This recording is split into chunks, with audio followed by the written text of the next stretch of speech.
بسم الله الرحمن الرحيم والصلاة والسلام على أشرف المرسلين. Salam alaikum.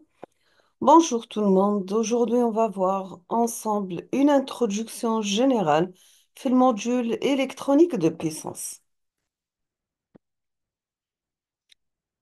Voici le plan de notre cours. On va commencer par qu'est-ce que c'est l'électronique?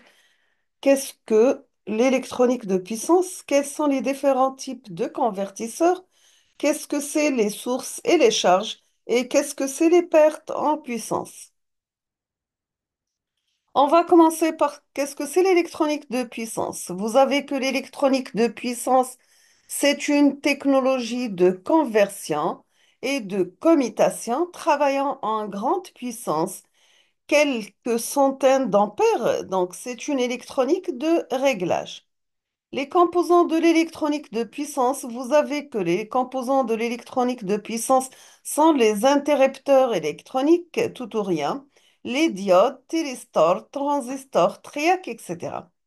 Les domaines d'application, vous avez domaine domestique dans les appareils électroménagers et dans le domaine industriel, la commande des machines électriques, commande de machines à courant continu et la synchrone traction électrique, voiture, avion, train électrique, etc.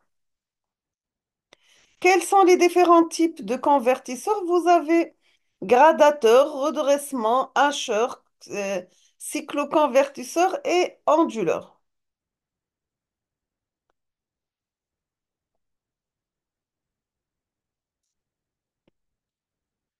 Le redressement, c'est la variation du courant alternative en volts avec une fréquence de 50 Hz. Si on va utiliser un redressement, on aura un courant continu, variable, avec une fréquence zéro. Le hacheur, c'est la variation du courant continu avec V variable fréquence zéro à l'hacheur, donc courant continu V variable, la fréquence zéro.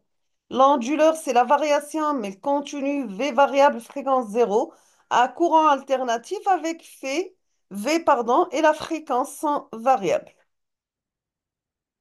Cycloconvertisseur, c'est la variation, mais le courant alternatif avec une fréquence variable à une fréquence qui est égale à 50 Hz.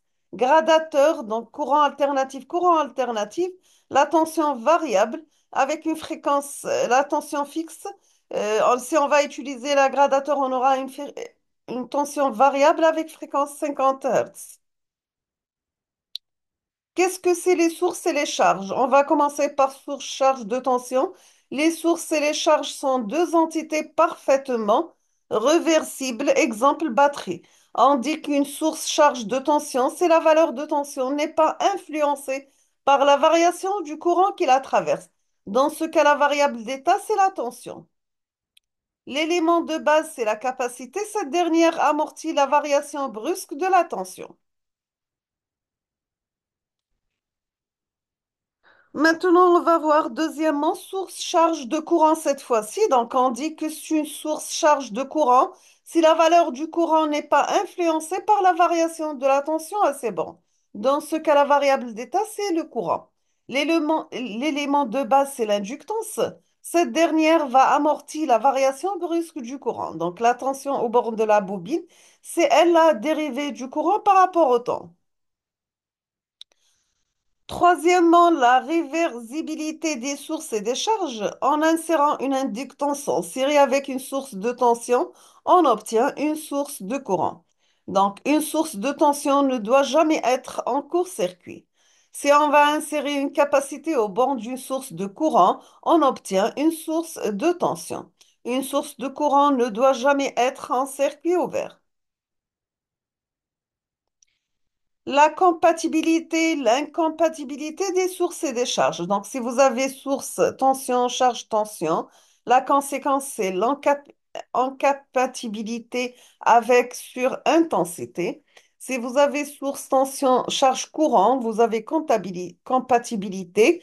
Si vous avez source, courant, charge, tension, vous avez compatibilité. Si vous avez source, courant, charge, courant, incompatibilité avec sur tension. On peut dire qu'un système compatible, c'est la source et la charge sont de différentes natures.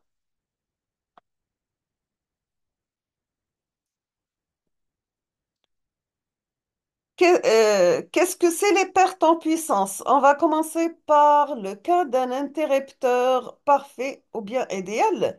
Dans le cas d'un interrupteur parfait, les pertes sont nulles.